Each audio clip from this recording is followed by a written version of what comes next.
How are you all? I hope you all are doing well in your life. So today's chapter is Force and Pressure of class 8th, chapter number 11. So what is the force? In science, force, a push or pull of an object is called a force. Means in science, a push or a pull on an object is called a force. Means अगर आप जैसे कुछ आप अगर daily life में आप कोई भी वर्क करते हो, जैसे आप टेबल को इधर उधर खींच रहे हो, तो उसको क्या कर रहे हो, पुल कर रहे हो, या आप अपने डोर को क्लोज या ओपन कर रहे हो तो पुश एंड पुल कर रहे हो. Okay, and you are doing many things in your daily life with the help of push and pull. In science this push and pull is called a force. आप किसी भी ऑब्जेक्ट को इधर से उधर भेजने में या धक्का मारने में, जो भी मतलब आप डेली लाइफ में काम करते हैं, that is in science that is called force. Force has magnitude as well as directions. Okay, force has magnitude as well as direction. Means force एक के पास मतलब ये कि कितना मैग्नीट्यूड मीन्स उस कितने आप उसको पावर में कितने ताकत से आप किसी चीज़ को पुश कर रहे हो या पुल कर रहे हो, दैट इज कॉल्ड मैग्नीट्यूड. और डायरेक्शन में किस डायरेक्शन में आप उस ऑब्जेक्ट को पुश या पुल कर रहे हो, that is called direction. Okay, the strength of force is usually expressed by its magnitude. जो strength है force की, मतलब आपने कोई चीज़ को, आपने कोई ऑब्जेक्ट को पुश किया तो उसकी स्ट्रेंथ कैसे आप एक्सप्रेस करोगे, by with the help of its magnitude. आपने कितने जोर से उसको पुश किया, वो that is the strength of a force. I hope you understand this in science what is force. Okay, now next is state of motion. What is the state of motion? The state of motion of an object is decreased by its speed and the direction of motion. जो state of motion होता है object का, describe किया जाता है its speed and the direction of motion. में जो आप ऑब्जेक्ट किस मतलब मोशन में है वो कैसे डिस्क्राइब करते हैं, उसकी स्पीड से और उसकी डायरेक्शन से. The state of rest is consider to be state of zero speed. अगर कोई ऑब्जेक्ट रेस्ट में है तो उसको कंसिडर किया जाएगा उसकी स्पीड को zero. Okay, an object may be at rest or in motion, both are its state of motion. अगर कोई ऑब्जेक्ट रेस्ट में भी है या इन मोशन में है, यानी कि वो कोई मूव कर रहा है या रेस्ट में है, both are its state of motions. Okay, state दोनों को ही स्टेट ऑफ मोशन बोलेंगे. Next is in this chapter we are study about the different types of forces. आपके डेली लाइफ में कितने टाइप के फोर्सेस होते हैं. First is contact force and second is non contact forces. Okay, तो contact forces में क्या आते हैं आपके, muscular forces. This force is cause by the action of muscles in our body. Since muscular force can be applied only when it is contact with an object, it is also called a contact force. जो muscular force होता है वो किसके through होता है, with the help of actions of our muscles. मतलब आप कुछ भी, आप ये जो बॉडी में कुछ भी मूव कर रहे हो ना, because of action of muscles. Muscles अपने काम कर रहे हैं, that's why they you moving your hands and moving your legs, and जो भी अंदर वॉक कर रहे हैं, हार्ट बीट हो रही है और muscles are doing their actions. Okay, and जो muscular force can be applied only when it is contact with an object. Muscular force अगर आप किसी ऑब्जेक्ट को, मतलब जैसे आप example like pull an object like a school bag lifts a bucket of water.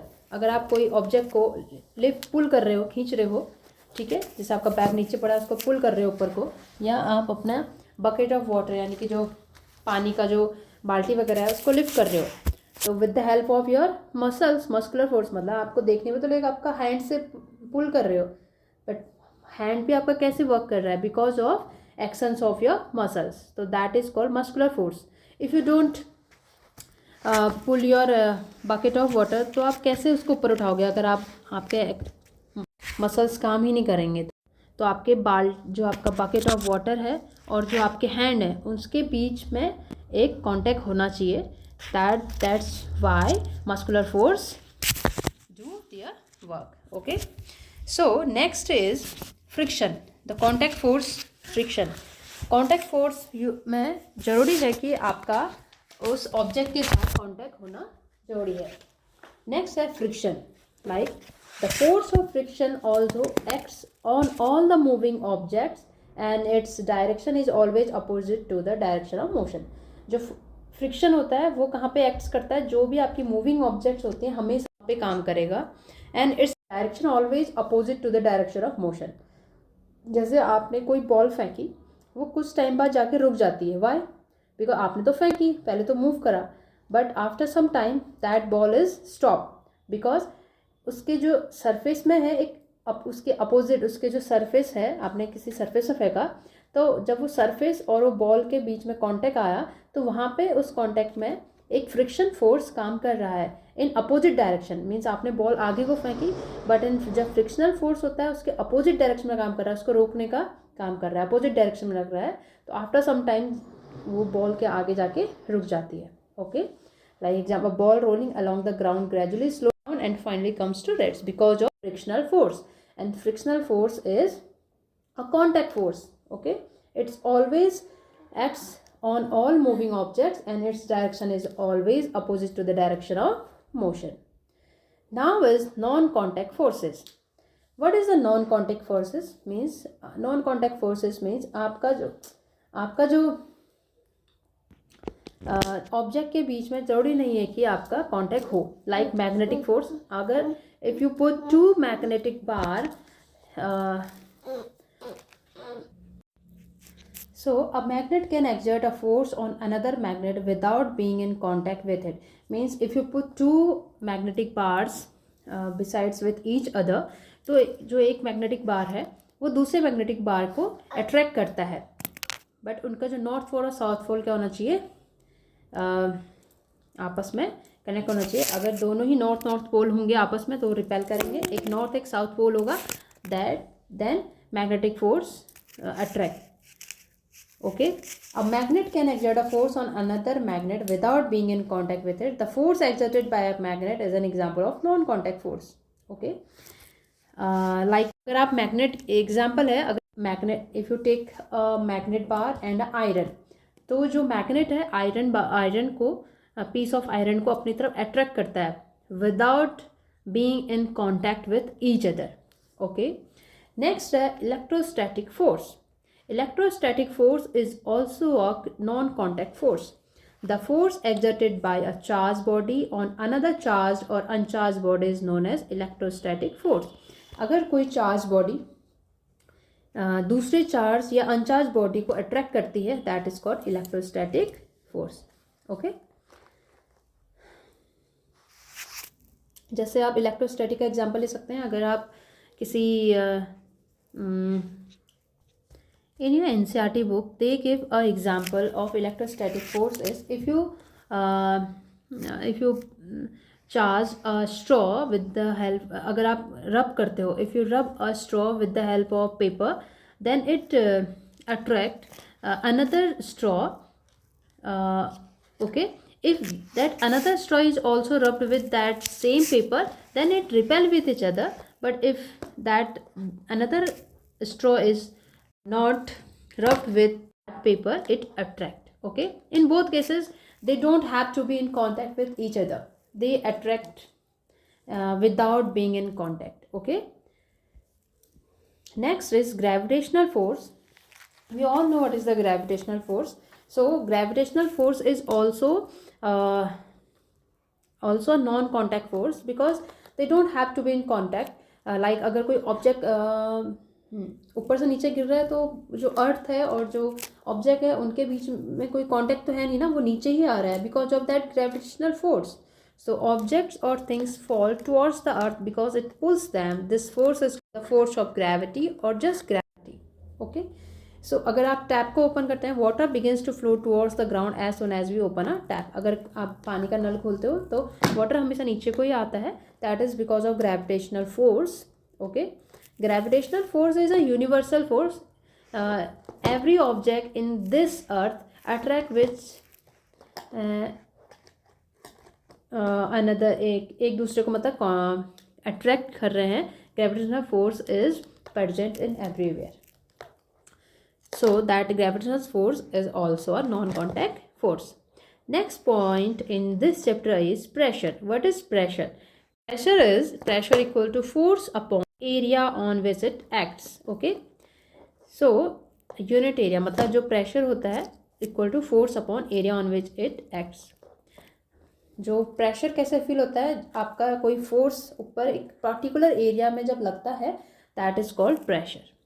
Pressure exerted by water at the bottom of the container depends on the height of its column.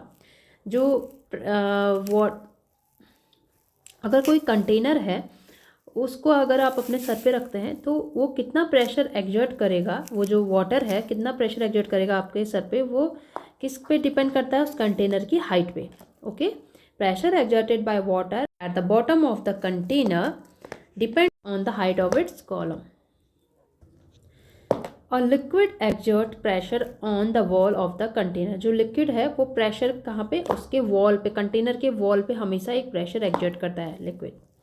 Liquid exert equal pressure at the same depth. अगर जो liquid है, हम ये नहीं बोल सकते कि अगर कोई कंटेनर है आपका यहाँ पे, तो वो हमेशा सेम प्रेशर को प्रेशर उस कंटेनर पे सेम प्रेशर लगेगा लिक्विड से. Gases to exert pressure on the walls of their containers. The pressure exerted by the air all around us is known as atmospheric pressure. What is the atmospheric pressure? जो the pressure exerted by the air all around us is known as atmospheric pressure. Means जो आपके atmosphere में, आपके surrounds में जो भी air है, वो जो pressure exert करता है हमारे ऊपर, वो that is called atmospheric pressure. और इतना प्रेशर होता है, we all know there are so many air around us. अगर वो प्रेशर हमें एक मतलब हमें दबा सकता था, उस प्रेशर के अंदर हम दब सकते थे, but we can survive because of our body also have pressure in our body. Okay, हमारे बॉडी के अंदर भी एक प्रेशर है, तो वो इस वजह से हम इस अर्थ में हम सर्व कर पा रहे हैं. अगर हमारे बॉडी के अंदर वो एयर ही नहीं होगी, वो ब्लड प्रेशर ही नहीं होगा, तो हम इस प्रेशर से क्या कर सकते हैं, हम दब सकते थे. ओके, जैसे आप if you are going in hilly area, तो वहाँ पे आपका बॉडी का जो ब्लड प्रेशर है वो गिरने लग जाता है. जितने आप हाई प्रेशर पे जाते हैं, तो मैनी टाइम्स वो वहाँ पे क्या होता है, सराउंडिंग्स में इतना सारा एयर होता है और हमारे बॉडी में प्रेशर कम होने लग जाता है. जो एयर होती है, तो ब्लड प्रेशर हमारे नीचे गिरने लग जाता है, एयर कम होने लग जाता है बॉडी से. तो वहाँ पे क्या होता है, हमारे नोज से ब्लड निकलने लग जाता है because of that reason, because of the pressure all around us present. Okay, pressure measure by, जो प्रेशर होता है, with the help of manometer we can measure the pressure. And atmospheric pressure measure barometer. In your exam don't confuse between these two questions because atmospheric pressure they definitely ask at how we measure atmospheric pressure, barometer, and how pressure measured by manometer. Means अगर एक question पूछेंगे तो उसमें दोनों option होंगे, तो you have to remember this. Pressure measured bye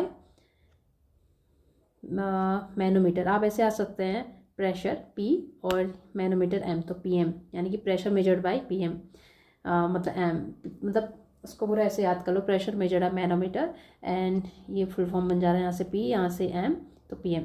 and atmospheric pressure measured by, if you learn one then other and automatically you have to learn atmospheric pressure measured by barometer.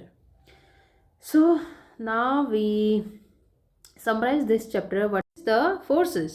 Forces is in science, a push or a pull on an object is called a force. Force has magnitude as well as direction. There are two types of forces, contact forces and non-contact forces.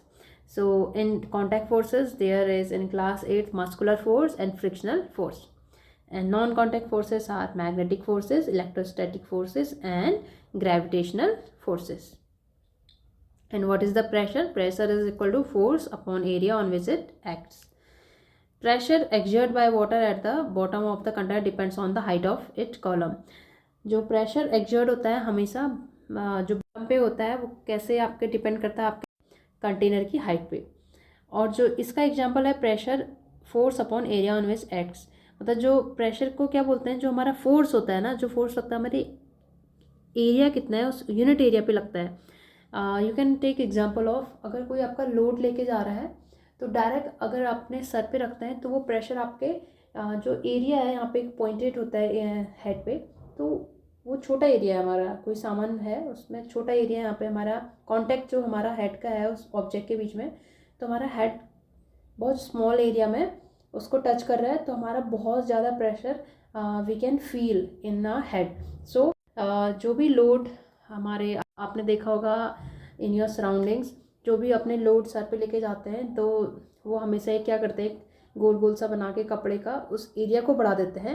If the area increase the force will also divide, जो pressure है will also divide. Okay, जो object से जो pressure लगने वाला है वो उस एरिया में डिवाइड हो जाएगा, तो आपके डायरेक्ट बहुत ज़्यादा प्रेशर फील नहीं होगा in your head. Okay, that's why they use तकिया या जो भी गोल गोल सा बना के अपने सर पे रखते हैं। Okay, I hope you all understand this chapter very well. We will meet in next chapter. So bye. Make these notes. These notes will definitely help you in your examinations.